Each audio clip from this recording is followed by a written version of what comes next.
All you ladies, independent, throw your hands up at me. So as embarrassing as that was, anyone who grew up with Destiny's Child when you were in your teenage years or your childhood years remembers that the epitome of like making it as a woman was to be financially independent. It was as if the bar for like being a good adult, being a good grown-up was to be financially independent. And of course, I do think being financially viable and being financially independent is great. However, we are all up here thinking that the only independence we really need to strive for is to do with money, when actually, like, how many of us are emotionally independent? As in, can we actually look after ourselves emotionally, or are we all this generation of I will be happy when? If you're currently single, you're probably thinking, I'll be happy when I'm in a relationship. If you're currently dating, you might be thinking, I'll be happy when I'm married. If you're currently married, you're probably thinking, I'll be happy when I have children. And the goalposts just continue to move forward and further away from us.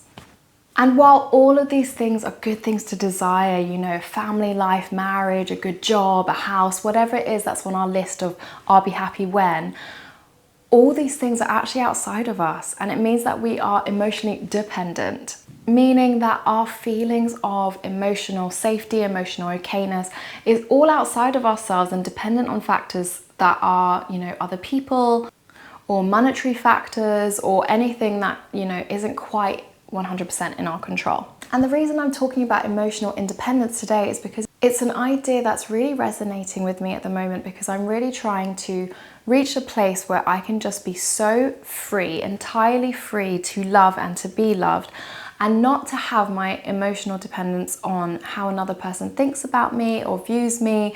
I want to know that, like, no matter what my relationship status is, no matter how I'm being regarded by an external person or my job or status or people who comment on my YouTube, that I am okay, that actually my feelings, my worth, my value are completely independent of anyone outside of me. It's this sentiment of being able to regulate your emotions no matter what's happening outside of you.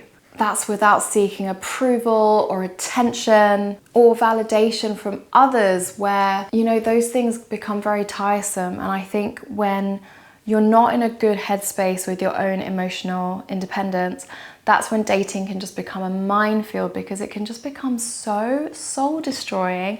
And every feeling of rejection, although I will say that almost always it's redirection, not rejection, can just be so like discouraging and really bring you down. And that's not what we want, especially when we're trying to be proactive about dating and to approach it with joy. It should be a joyful thing to get to know other people, to have new experiences and to learn about others.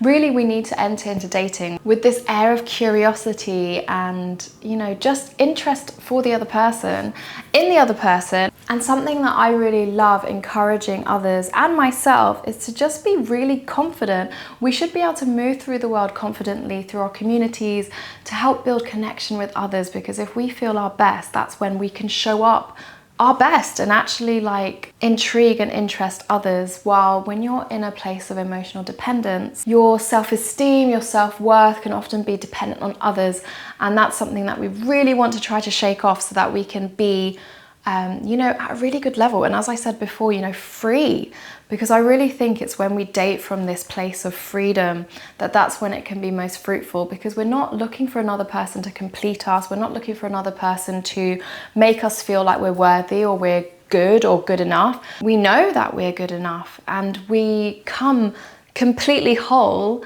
you know, two whole people who can actually complement each other and not be codependent with the other. And when you're emotionally independent, you don't need to look towards outside sources to know that you are okay. And there's a really interesting observation about people who thrive. And those are the types of people that when bad things happen to them, they're able to see them objectively, identifying this event as a bump in a road and asking themselves, okay, how do I respond to this? Who do I need to call? What do I need to do? They interpret it as a problem to be solved. While people who really struggle, they experience these things as very subjective. So they think, oh, bad things always happen, it's never going to get better, and it'll never change. You know, it's not an objective problem to be solved. It's more something that's happening to them. And that's really problematic, because when you personalize an event, you know, like, oh, this always happens to me, of course this happened, whatever it is, you're not actually thinking about how you can learn from it and what you can do. Like, you're not coming from a solution-oriented place. You're just thinking, oh, problem, of course this is happening. And that gets you in a really negative headspace. So it's really good to become that resilient person who can thrive, who can look at any bad thing as, you know, like a scene in a really long movie. And how are you going to respond in this act, in this scene? Because you're ultimately not the author of your life, because I, as a Christian, as a Catholic, I believe that God is the author of our lives, but I think he really invites us to co-create that life, to be the narrator of our lives. So it's up to us to really decide, like, what tone do we want our life? You know, the tapestry. I don't know if you've heard this really beautiful analogy about how if you look at the back of a tapestry, it just looks like such a mess. When you see someone weaving it and creating it, you can't make sense of it. All the threads, all the colors, they don't make sense. But obviously when you turn the tapestry around, you see that what's been woven together is this amazingly beautiful image. And that's what our lives are. It's just sometimes we can't see the front end of it. We're just looking at the back and we're like, it's such a mess. And there's something really beautiful in just trusting the process. Trusting the process and just being emotionally okay. So ask yourself, are you able to emotionally regulate even when bad things happen? And I'm not saying that we should be like these robots where, you know, we're going through something like grief or loss or sadness and we're meant to just be a-okay with it, but more that we need to be able to objectively look like, okay, I've survived something like this before, or I know that time heals, or whatever it is, the objective truth that we're able to really lean on, and to help to regulate ourselves within ourselves, because that's going to really serve our future families if we're able to just remain calm in difficult circumstances, because life is hard. And I think that when we realize and admit that life is hard, it actually gets easier, rather than expecting it to be this linear just line of events and things. And you know, I'm the first person to admit that my life has not gone according to my plan, according to my timeline, or according to how I thought it would do at this time in my life. And there's something very humbling about that, and very freeing about saying, okay, not in my plans, not in my time, Lord, but in yours. And giving that to God and surrendering that has been really helpful for me. Emotional independence is this amazing balance between being able to, you know, observe what's happening around you, outside of you, and to have control over the way you respond to that, how you internally, I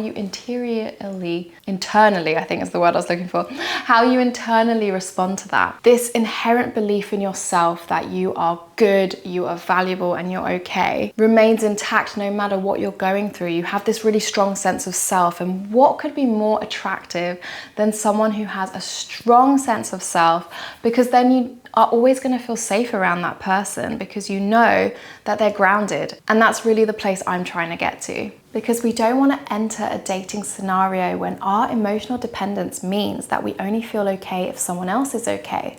We shouldn't need to look for sources outside of ourselves to be at a good level. And I think that this is just a great lesson to learn, that, you know, of course, financial independence is great. However, emotional independence, I would say, is greater. I actually think this is something that we could all do with really having a good hold on and leaning into that, especially when we're entering into relationships and hopefully marriage and family life, because your family are going to test you. They really will. Like, it doesn't matter how much you love someone, there are going to be hard times and you're going to be challenged, and your sense of self is going to get shaken. And that's why we need to build a firm foundation in that sense. So I would love to hear what you think about this term emotional independence, because I heard it recently, it made a lot of sense to me, and it really just resonates with what I need. Anyway, I'm going to stop filming because I actually think I'm a bit bung up. I don't know if you can hear it in my nose. And it's getting more difficult to speak, but I will speak to you next Thursday. Okay, God bless. Bye.